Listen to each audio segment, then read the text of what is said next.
Hello there, YouTube. I've been, away for a while.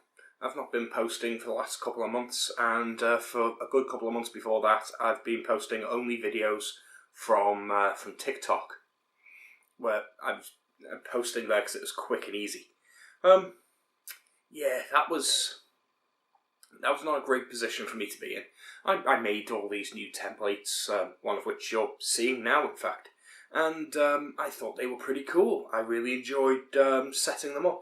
And then my health took a nosedive, and things just didn't go according to plan. And I felt it was better to get my own stuff in order, make sure that my house was decent, my living arrangements felt comfortable, and that my mental health was good, my physical health was good before I started trying to get this off the ground again. I think I'm at that point now. So I want to come back and talk to you guys. I want to make these videos where we have these interesting conversations, because I think we've got a lot to talk about. I know I've got a lot of opinions and positions I want to talk about, a lot of news stories I want to go over. I've got my other channels. I've got the Booktube channel where I want to talk about books. You can see my books back there. Obviously, that's not all of them, but those are my nice leather bounds and cloth bounds, my special editions. Again, not quite all of them. Anyone who knows which special editions I've got will know that my special edition of Book of the New Sun is missing from there. That's because the book is almost completely black, so it just looks like a void when it's in that cabinet, and it doesn't look good. It looks out of place. So I don't know where I'm going to put it, but I think it really kind of needs to be on a shelf somewhere rather than in a cabinet, where it doesn't just meld into the shadows and effectively disappear. So at the moment that's in my bedroom. But that aside, I also have my tabletop channel and my video game channel, which I never really launched. I never got them off the ground. I'd like to post some stuff on those as well, share all my hobbies. But for this channel, I just want to do vlogs and talk about things that are happening in the world. Discuss politics, news, current affairs, that kind of thing, and give my opinion on a few things. And it's not all going to be political, dour, serious topics. Like, I'm going to talk about silly things, like, how Taylor Swift won the Super Bowl and how everyone's gone crazy over the Stanley Cup, that kind of thing. Making fun of current cultural trends, that kind of thing really does perk me up a bit. It makes me feel a bit happier in a time when, whilst it is still poking fun at silliness and stupidity, in a world where there's multiple wars happening and politics seems more and more divisive, I think it's good to be able to laugh and joke and take the piss out of people going crazy over a Stanley Cup. So that's what I'm going to try and bring. Now, I'm going to start with this video being the first one where I talk deeply on politics of this year, because 2024 is probably going to go down as an earmark in history. This is going to be a good point for people to study. And there's a good reason for it. 2024 is not just a year where a culmination of multiple wars are happening with Ukraine and Russia, with the Israeli-Hamas war and the war in Yemen with the Houthi rebels. Not just those, but also the posturing with China and Taiwan is also starting to rumble. There's more talk and rumbling in Ethiopia with various different rebel groups and smaller countries there, Eritrea and Djibouti potentially getting involved. Also, arguments between Ethiopia and Egypt have been really starting up. So there's a lot of stuff happening down there. I can see. Also, to not forget the Americas. South America's also had issues with Venezuela, pushing its pushing its might around and trying to take land off neighbouring countries. So that, this war's happening on almost every continent at this point. All we need is for Canada to go ahead and invade Alaska, and we've got one on every continent, unless you count Australasia as a continent. I'm not so sure. I think it counts as multiple island nations. I'm not sure it's actually a continent. But anyway, that aside, I think that we've got some interesting things that we need to talk about, and political issues that we can reach a middle ground on. We can reach an understanding on. Like, a good example, the thing I want to start this off with, because a lot of my viewers are going to be American. A lot of people on YouTube in general seem to be American. So let's start with one of the big ticket things that's happening in 2024, and that is the US general election. And don't think you're the only ones having an election. More than half the world is having an election in 2024.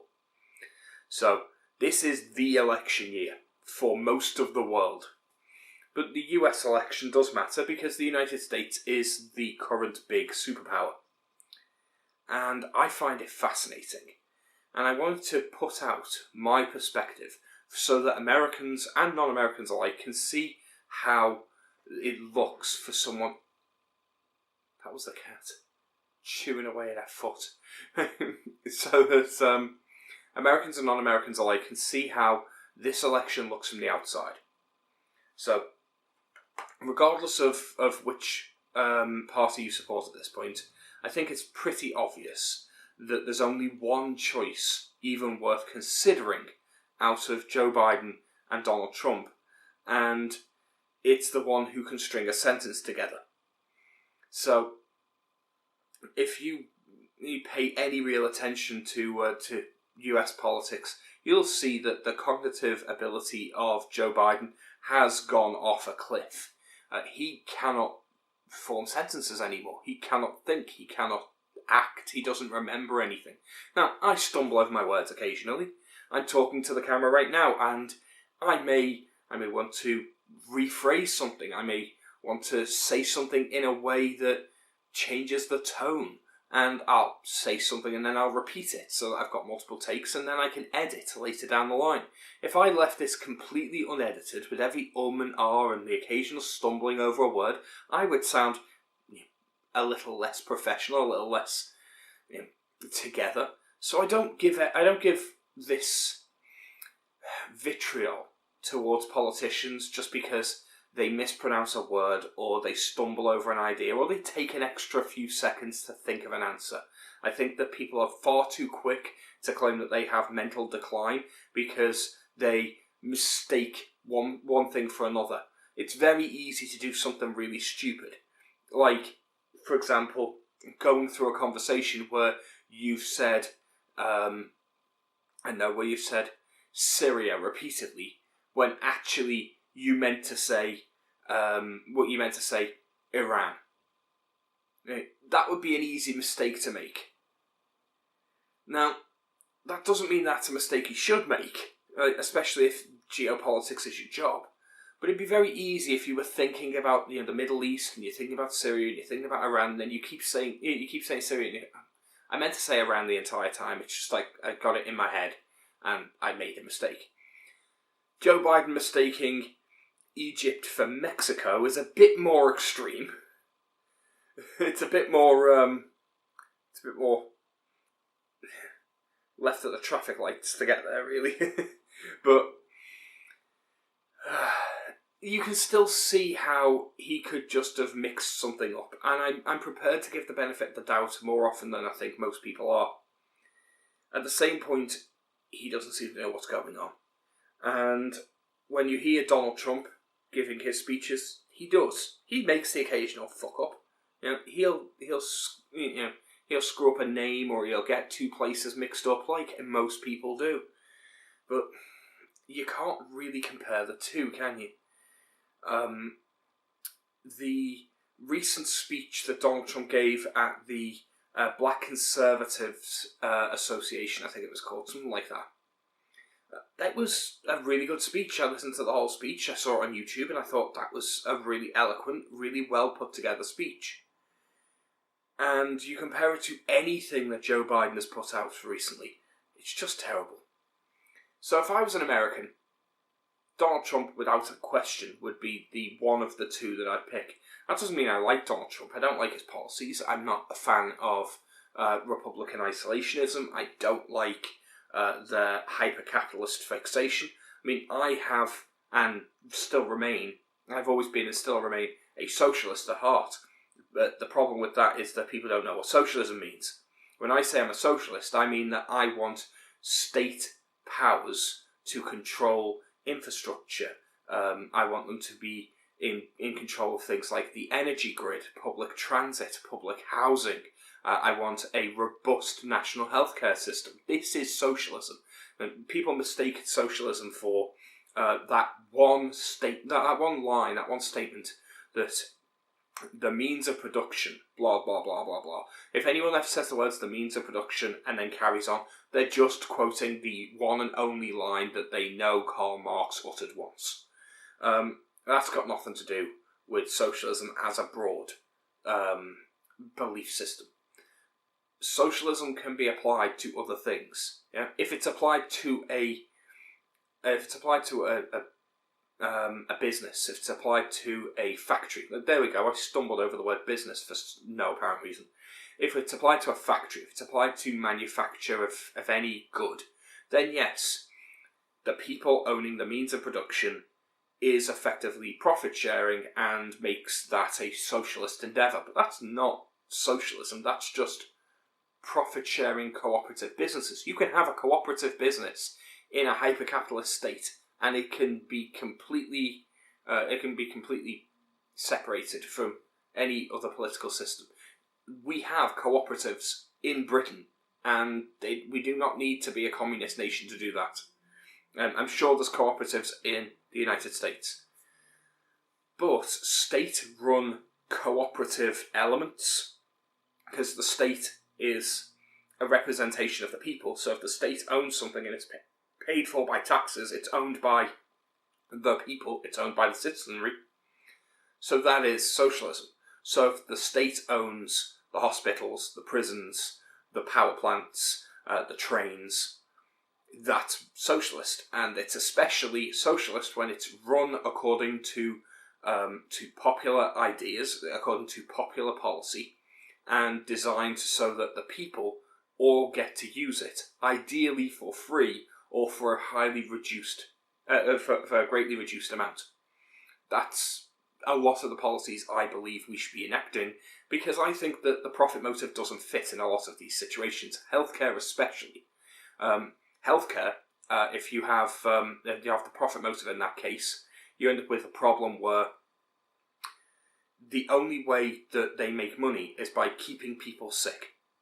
Their job is to stop people being sick, so now their profit motive is going against their purpose for being. Prisons. Prisons are supposed to rehabilitate and get people from criminal to useful member of society. But they get paid for the amount of prisoners in their prison. So ideally, a private prison wants to encourage crime, because then they get more prisoners. Do you see how these things don't fit with the profit motive? Because as soon as the profit motive is incentivizing them to make the world worse, the profit motive doesn't belong in that industry. The profit motive for luxury goods works beautifully. The profit motive for tradespeople doing services for you works beautifully. There are a lot of things that capitalism does really, really well. And capitalism is that system that raises society. In almost all situations, capitalism has been the thing that has risen the most people out of poverty the quickest. So capitalism is a great thing, but so is socialism. That aside, that was a big aside, by the way. I was talking about Donald Trump. I don't like a lot of Donald Trump's policies. I don't like the Republican policies, but I also don't like the Democrat policies. I'm not American, obviously, so I don't get to vote in this. But a lot of the Democrat policies are also quite right-wing and quite hyper-capitalist. So they don't serve my purposes either. Like, neither party is actively pushing for a proper nationalised healthcare system or to nationalise the prison system. So there we go. That's two of my biggest issues that they're not addressing. As far as I'm concerned, you're both right-wing at that point, because both of you are pushing corporate interests and profit motives ahead of the desires and the not the will, but the needs of the people, which is what a government is there for. We pay our taxes to the government so that they fulfil the needs of the people. Your job as a government is to meet the needs of the people. So I feel both parties are failing in that regard. There is not a proper left-wing option in America. You have two right-wing parties. You have a right-wing progressive authoritarian party that is very pro-censorship and very pro-progressive talking points.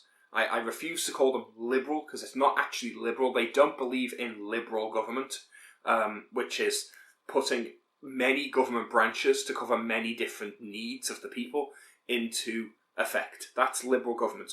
Many governmental branches, a large government. That's liberalism. That's not what they want. They just want control. They want authoritarianism and they want progressivism, which is where they see the progress of social order. It's not the same thing. I don't like that in the slightest, and we'll talk about that in future videos.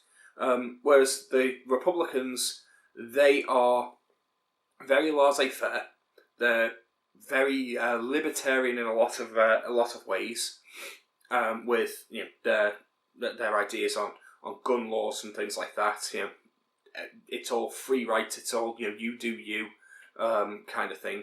At the same point, they weren't always like that. They weren't always the party of free speech, the party of do as you want.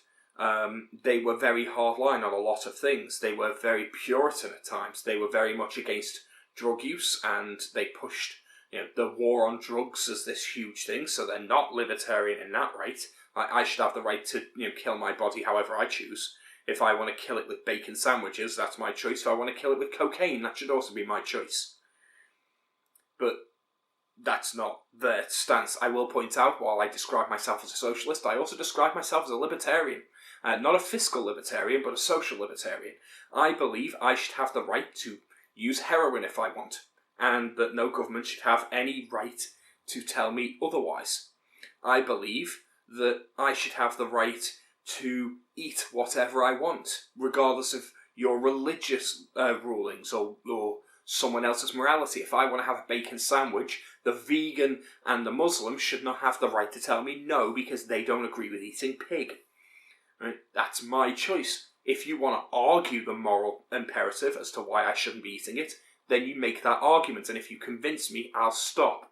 But that's, again, another issue. I should have the right to have sex with whoever I want, so long as they want to have sex with me. Again, another issue that Republicans, up until recently, did not get along well with, because it went against their religious doctrine, which is another problem with the Republican Party, is they're extremely entrenched in Christian belief systems. So where does this falter? Well, my perspective is it falters when it harms another person, which is also where I have a very unconventional perspective for someone who is effectively a classically liberal socialist, classically liberal being the term for someone who is not fiscally but is socially libertarian. And that is that I'm pro-life, but then everyone's pro-life. Everyone is for life. It's whether or not you're for or against abortion. Right? Every single person wants more life and more choice, because those are both good things. I am against abortion, and the reason I'm against it is because I believe, for reasons that are completely non-religious, that once a fetus exists, that is an independent person, and that is a person who cannot argue for themselves. For the mother to destroy that fetus is killing another person. It's not about your choice to do the thing you want to your body. It's about whether or not you're doing it to someone else's. And the fetus is a different person. So, I don't believe you have the right to kill that person. Yes, they are leeching off you. They are inside you and they are feeding off you, and there is no way to stop that happening without killing them. But, again, I believe that there is a a limit there.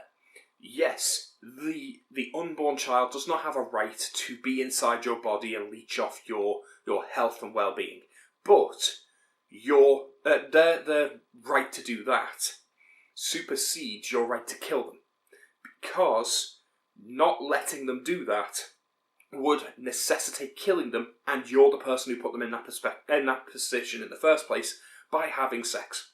So, I believe that the responsibility falls on the parents and that the child is an innocent. That is my logic behind it. It is a very much logic-driven perspective based on the science of reproduction and my definition of what is an individual. That is the only reason that I've come down to that conclusion, so I don't agree with abortion. That's a perspective that does not fit my normal, very left-leaning perspectives on most things. But most of the time, when people argue against that, it's argued from a religious perspective, because God said so. And as an atheist, that's a perspective I can't get behind. In the same way that the vegan and the Muslim doesn't get to tell me whether or not I can have a bacon sandwich, the Christian doesn't get to tell me whether or not I could do something because it offends their imaginary friend. And from my perspective, that's exactly what it is. It offends your imaginary friend, and frankly, he doesn't get a say. So, as you can see, I have very hardline perspectives on a lot of different issues that mean that I don't really align with either party.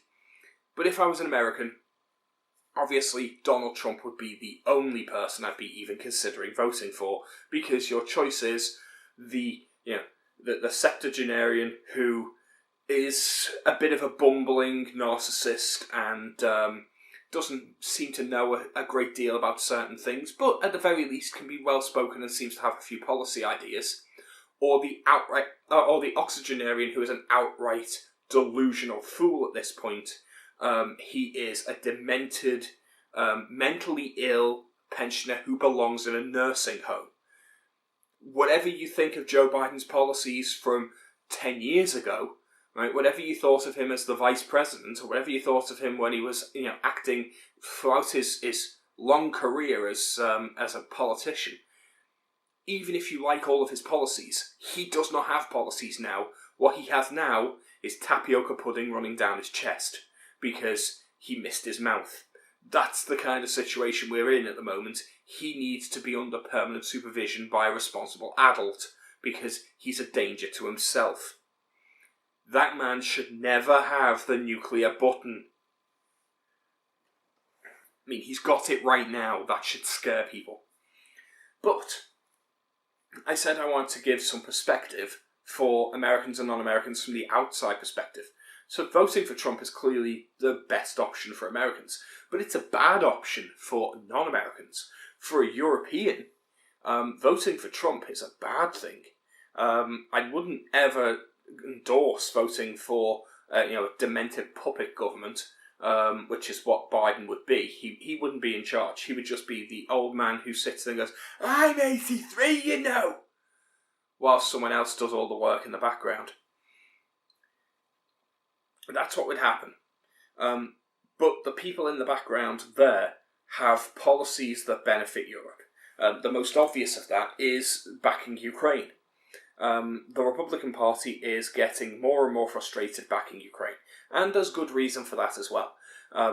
Americans are struggling with the cost of living crisis. They have rapid inflation, they have increased unemployment, and they have rising prices for basic goods. Food prices are on the rise. They've had to use a lot of their reserves, their fuel reserves, in order to stop fuel prices from skyrocketing. There's been work put in place to make sure that inflation doesn't get too out of whack, but it's been going for a long time now.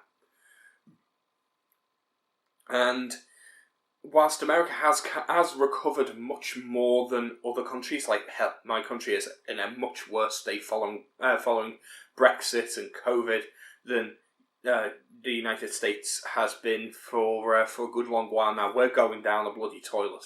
I'll be talking about the UK later. But there are problems, and for most Americans, their perspective is, well, I pay my taxes and I vote for my government to meet my interests, not the interests of other people in another country on the other side of the planet. Why am I supporting this? And that's a perspective I can understand.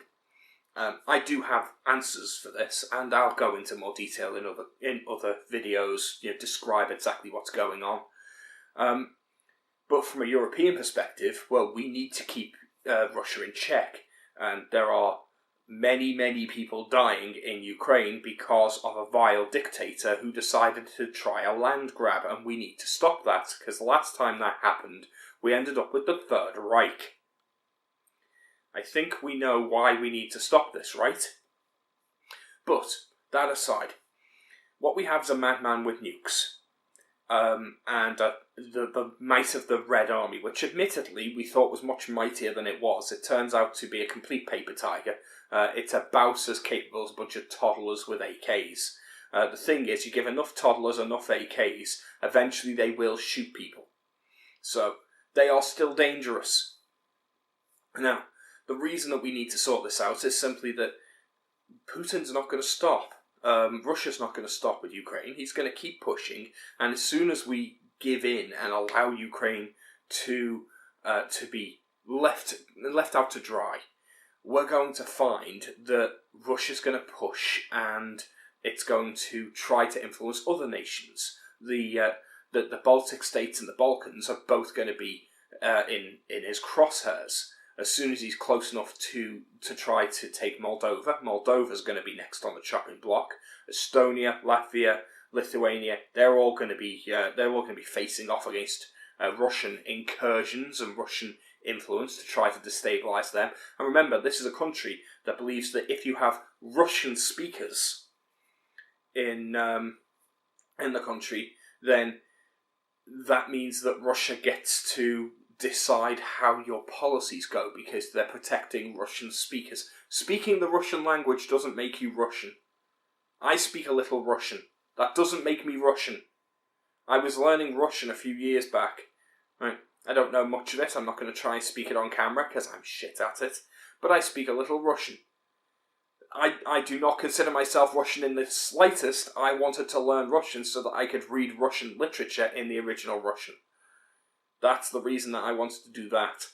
It has nothing to do with me wanting Vladimir Putin to decide what's in my best interest and then march an army to defend it. If I was living in Crimea or Donbass and I was used as an excuse because, well, I'm a Russian speaker, that would piss me off. And I'm sure it pisses off a lot of people. Just because you speak a language does not mean you identify with the country that originated that language. Anyway.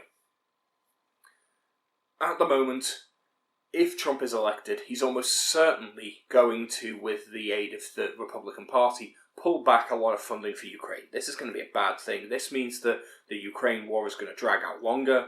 America, being more isolationist, is going to allow dictators and terrible people like Putin, but also people like Hamas, the Houthis, the Chinese Communist Party, to start to push others around and do horrible things without America acting as the world's policeman, which, let's face it, is what they've been doing for the last at least 50 years, probably closer to 70, 80 years, actually. Without America acting as the world's policeman, they are going to be pulling back and leaving Europe to deal with it. Now, Europe can do that. The European Union alone could trounce Russia without a thought. But that's going to mean a lot of hardship for Europe. It's going to mean a lot of lean meals for us. It's going to tank our economy. It's going to mean that we're going to need to build up our military significantly. Maybe we should have been doing that anyway. We shouldn't be sitting there waiting for America to save our arse all the time. It's called NATO, not America Saves the Day Alliance. And frankly, yes, America spends way too much on its military, more than the 9 next nations combined. That's a bit much, America. But at the same point, the reason that America does that is because if they didn't, there'd be no one to police the world. Because most NATO nations up until recently weren't even meeting their NATO obligations for the amount of GDP spent on military. We did not pull our weight. European countries were barely doing enough, and we really should. So I do think that there is an existential threat to Russia gaining more power. I think that we have a totalitarian madman in power in Russia, and that with the current moves in the Donbass region, where Avdiivka has recently fallen, and it's not much of a gain. It took them, over a year to take Bakhmut, and they've taken Avdiivka now. It's not a big gain, but it's an important gain. That was a fortified town, so as they move into Avdiivka, they can then move out into other areas and start to attack. They could push that line forwards. This could spell a bit of a turning point for this war. It's unlikely to change the situation. Russia is not going to win this war. Russia has lost so much in manpower and resources that they're screwed. However, that doesn't mean Ukraine is going to win the war. What this means is either Russia loses the war and ends up with a tanked economy, a destroyed military, and a country that has significantly less power on the world stage, which is going to happen regardless. They've already lost influence over many countries. They've unified the European Union. They've unified NATO. They've increased the spending on military across the board, across Europe, and they've driven Sweden and Finland to join NATO. This is not a small thing that they've done. What they've done is they have made NATO, which was slowly collapsing in irrelevancy. Like, NATO was starting to fall apart with countries claiming, we might leave, maybe we don't want to be part of this alliance because, there's not really a big threat, there's no purpose for it, the USSR doesn't exist anymore. What Russia has done is proven that NATO does need to exist, and given NATO purpose, and then driven other countries to join. That's a bad thing. It's even repaired ties between the United Nations, between the European Union and Turkey, and it's given the UK and the European Union reasons to work together when there was already bad blood because of Brexit between us. This is just a disaster from a Russian perspective. Russia has driven other countries away, as all of Europe, North America, all issued sanctions due to the invasion. That pushed a lot of South America, a lot of African countries, a lot of South Asian countries to do the same. They have made themselves pariahs, and they are not going to be in a position to do much of anything ever. So Russia's lost this war, regardless of what happens. It actually doesn't matter how the fighting finishes. Russia has lost this war. But that doesn't mean Ukraine has won. Ukraine could be annihilated by this war. And if that happens, yes, Russia's lost, but Ukraine doesn't exist anymore. And that's not something we can morally say yes to. We need to be prepared to do what Britain did when Germany invaded Poland. And that is, we need to give this ultimatum, and that is, liberate Ukraine, or there will be a state of war between us. And then do it. Because that's the only way Russia will learn. We need to push the Russian people and the Russian government to the point where they give in. And I don't think, for all the insanity that Putin has, the ridiculous megalomaniacal statements he's made, I don't think he's quite stupid enough to use a nuclear weapon. So, I think we do need to just, wave our massive dick around. Because, let's face it, NATO is not just more powerful than Russia, it is orders of magnitude more powerful than Russia. And we could end this war in days if we wanted to. But the best way to do this with the lowest loss of life and with the lowest chance of escalation into full-blown World War III is to fund Ukraine so that it becomes untenable for Russia to take Ukraine. rather than letting Ukraine fall and then demanding its liberation and pushing for a new world war to get rid of the tyranny from Russia, why don't we stop it before it starts by funding Ukraine properly and making sure that we protect our own futures by protecting Ukraine? That's not going to happen with Trump in government. So Biden would actually be a better position for those in Europe. For those of us who are looking at Russia and thinking, right, they're going to cause unknown death and destruction for so many millions of people if we don't get this support. The only way we're going to get that is if we can either convince the Republican Party in America to stop this isolationist policy move and to be incentivized to help, or to hope for a Democrat win, which, let's face it, isn't going to happen. So, by the end of this year, it's going to be Europe standing largely alone against Russia, without the aid of America. And we're going to need to step up. We're going to need to provide as much funding and as much military aid to Ukraine as possible, because if Ukraine falls, everyone else's life suffers. Everyone else ends up with their quality of life dropping, even if you don't give a scuttering fuck about Ukraine, even if you couldn't care if they live or die. If you're European, your quality of life will drop like a stone when Ukraine falls. So let's make sure it doesn't. That's what I say. So that's my my position on the influence of the American election, general breakdown of my politics, and a little something on the war in Ukraine. That's the kind of discussion I want to put on this channel now. A little bit of an in-depth, chat about a few things, and I hope you'll stay around for some more. But if you want something more light-hearted, I've got other channels, and I'm going to talk about other things on those channels. So if you want to talk about books and reading and general bookish stuff, I've still got my Booktube channel, which I'll link in the description. And if you'd rather talk about tabletop gaming, fantasy, rule sets for D&D or D&D adjacent games, and chat about my my personal game where I'm building my own tabletop RPG system, I've got a channel for that as well. So I'm going to link those. I've got a video game channel, but there's nothing on it at the moment, so I'm not going to bother linking that one just yet. But those channels will be a lot less intense. They won't be quite so serious. But I wanted to put this out and just chat and see what you guys think and feel. Okay? See you in the next video. Thanks for listening. Bye.